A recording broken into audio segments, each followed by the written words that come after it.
හොඳයි අපි අදාගේ සහජ දක්ෂතා ගැන කතා කරන්න. ඉතින් එක එක අයට එක එක දක්ෂතා තියෙනවා.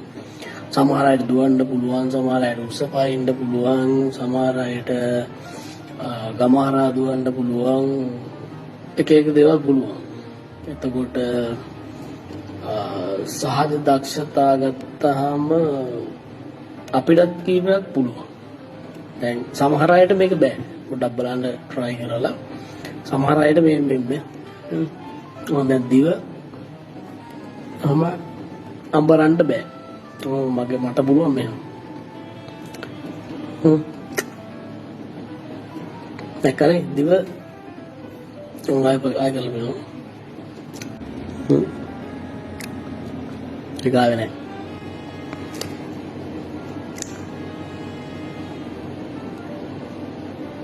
දැක්කනේ දිව නමාගෙන ඉන්න පුළුවන්. එතකොට මේක හැමෝටම කරන්න පුළුවන් දෙයක් නෙමෙයි. මොකද මේක සාමාන්‍යයෙන් ඥාන වලින් එන දෙයක්. දිව රෝල් කිරීමේ හැකියාව අපි පොඩි පන්ති වල ඉගෙන ගන්න අන්න ඒකට තමයි කියන්නේ.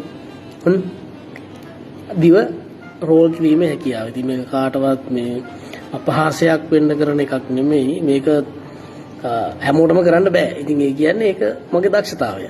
ඉතින් ඒ වගේ තව ඒවා තියෙනවා මම පස්සේ කියන්නම්. එහෙනම්